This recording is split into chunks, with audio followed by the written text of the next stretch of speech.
Welcome back to the big story. It is a walkathon tonight and not a voluntary one for hundreds of thousands of commuters in Nairobi. This is after the Nairobi City County government banned public service vehicles from entering the central business district. It has been the longest Monday for commuters in many days, and Tuesday just could be worse. By 8 a.m. today, many business premises had very few staff as a result of the long treks many had to take this morning after being dropped off at the various satellite bus termini around the CBD. It is a move by Mombasa Sonko's government that has been condemned by many leaders to say it was hurriedly arrived at. Well, in studio for more on this conversation is former Nairobi City Town Clerk Philip Kisia. Also joining us live from our city centre studios is Dixon Bogo, who is the chairman of the Matatu Welfare Association. Dixon, many thanks for your time on the big story tonight. Now, Nairobi Governor Mike Sonko said he consulted all major stakeholders before banning Matatus off the CBD, but the Matatu Welfare Association says the governor is lying. Thank you, Michelle, for having me in this program. One thing I would want to categorically deny that we were ever consulted by Honorable Mike Sonko in this program of relocating the Matatu PSV from the CBD into the outlying outskirts terminals that are not ready and conducive for operations. Right. And we have had other meetings with him, but for this one, I can testify that he did not consult us. We have never sat down. The federation group, which we have constituted 2 months ago, and none of us has really sat down with the governor to discuss this issue. Right. At the end of the day, we all want a decongested city. What are the concerns of the Matatu Welfare Association? Our concern is that really, when you start looking very closely, the issue of the traffic congestion, the jams within the city, one thing comes out very clearly. It is not the Matatus that causes jam in this city. After all, the total of the vehicles of the PSV vehicles in this city is less than 5% of the total of motorable vehicles that keep cruising our roads day in, day out, which are estimated to be over 700,000 every day. All right. Let's talk about the bus transit system, because it has been termed as one of the alternatives or solutions to the decongestion issue in Nairobi County. But the Matatu Welfare Association is also opposed to the rolling out of the bus transit system. Well, the thing here is, even if we are to introduce the bus rapid transit, there are process and mechanism which should be applied and which should be really done by all the parties as a team. That is the investors in the PSV, that is other stakeholders like the county government, the national government, and other stakeholders should really be involved in the discussion that will culminate into us introducing the BRT. But we cannot really introduce the BRT in this manner. And I wonder, because the city county government of Nairobi and its transport officials, the engineers, have done several benchmarking across the third world, right. Whether it's Colombia, whether it's Brazil, whether it's South Africa, and of late down to our neighbors, Dar es Salaam. And they have learned how these things are done. But when they come to really implementing, they are doing the opposite. Instead, this issue, in fact, should have been discussed under the County Transport and Safety Committee, which the CEC of Transport in Nairobi is the chair, so that at least all of us sit down and sort out the jam issue, the congestion. But if one party comes out and issues some directive haphazardly, constituted directives, this is the end result, which is inconveniencing. And today I want to categorically say, it is not the liking of the PSV operators, not the liking of the PSV investors.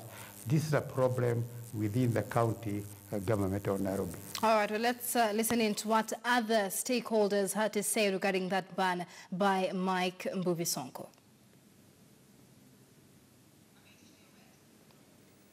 A project has come up that a few big men have decided to buy buses, that in the next 1 week, you will see buses rolling out in this city in the name of decongesting the CBD. The question is, do we have also the businessmen in the city? Yes, we have the businessmen. What will happen with them? If the big man syndrome will always take the way. All right, Mbogwa, let's talk about that. The fate of the more than 3,000 public service vehicles across the country that are business for other Kenyans. What happens to those? A pathetic situation when you start assessing the situation as the way it occurred this morning or the whole of today, because you cannot really comprehend the kind of suffering the commuters went. And our sympathies to those that were connected to go to seek a medication, to seek a medical examination in Kenyatta and other hospitals, the expectant mothers and other people living with disabilities. Our sympathy goes to those, because this should have been really done in a very civilized manner, so that at least it comes gradual. However, the BRT, that most of the operators and most citizens now think this is paving way for the BRT, it is still quite far. We haven't reached that, because we are involved in the meetings for BRT preparation with the national, the Minister of Transport, and we are still some, a month or 2 or 3 months to come into agreeing, because at the end of it, we will have to carry out what we call public participation according to Article 10 of our Constitution, so that everybody buys into this. Yes. All right, now the Welfare Association had initially said they would defy that order not to access the central business district. Tomorrow, Tuesday, remains uncertain for many residents of Nairobi. What do the Matatu Welfare Association members have planned for tomorrow and the rest of the week? Today, under the Federation of Public Transport Sector leadership, which I am also an official, I'm the organizing secretary of the Federation, we had sought an intelligence from the Ministry of Transport, and we discussed with their peers, Madam Koimet, at length, and we were made to understand that tomorrow we may have a consultative meeting with the parties that I've just mentioned, maybe in the morning, and see how we can resolve this matter and keep it at bay for some time, until such a time that the mechanism, the methodology is in place, and will have to be applied without really causing any inconvenience, without hurting anybody.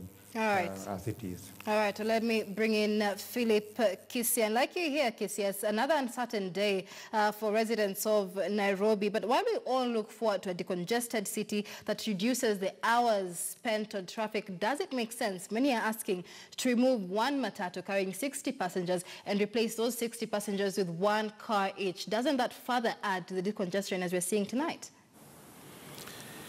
You know, as I said earlier, this debate could have ended yesterday if the master plan that was done in 2005, 2006, and then again reviewed in 2013, 2014, was implemented. The solutions are in that report. So really, we can sit here and debate, discuss this issue, but that is not the solution. The solution lies in that particular report.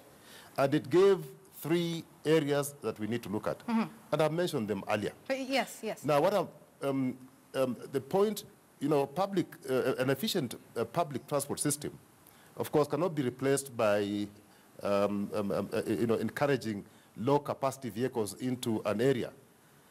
Efficient public transport system cannot be efficient if we have high-capacity vehicles moving into a small area like CBD. But let me say this. The problem is not private vehicles, because those ones you can deal with even tomorrow or next month. You just hike the parking fee, and the number of vehicles applying into a particular area will reduce. People who use the private vehicles don't use them because they would love to use them. It is expensive. They are using private vehicles because the public transport system we have in this country is chaotic, is inefficient, is uneconomical. So really, I think people are worried whether Matatus will be put out of business. That is not possible, because by introducing the bus rapid transport system, I'm hoping that the people who understand the business, like Mbugwa and the rest, the SACCOs, would come together and invest in high-capacity vehicles. But that alone, again, cannot help. Because if you have a high-capacity vehicle plying on a route that is taken over by so many small, low-capacity vehicles, again, the high-capacity vehicles ends up in a jam. What we need is a dedicated public line to be utilized by the bus rapid transport operator. Right, and that's something we've already seen. There's a combination of two. And that's something we've already seen on places like Thika Road, but it's not operational yet. But perhaps even as you give your closing comment, having served as town clerk, you have a good understanding of how Nairobi City and Nairobi County works. What is your one piece of advice to Nairobi Governor Mike Sonko? To my good friend Mike Mbuvi Sonko, please take time and read the master plan report that was commissioned in 2014, that my team, with the help of JICA, did produce. That is a report that will solve the public transport mess in this city, or this county. All right.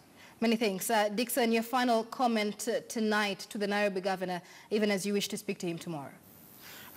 My final comment and to the citizens of this country, particularly the Nairobians, we would want to request Governor Sonko to recede or reverse this decision and let us, all the parties concerned, sit down, and chart the way forward that will have to be implemented without hurting anybody, without really inconveniencing the workers who are the bone of our economy in terms of growing our economy, so that at least it doesn't create a gap in terms of the sector that they work in, the offices, in the formal sector, and wherever they go to earn their living. Because so that at least we are able to come up and charter. And in the case of the BRT, we have been in Dar es Salaam, we have been in other countries, Colombia, Singapore. Nobody loses. Even the affected have to be compensated so that at least they pull off from the road well compensated, so that at least other mode of transport, not necessarily the higher capacity, we'll have the BRT buses on their dedicated lanes, but at the flanks we'll also have other modes of transport operating.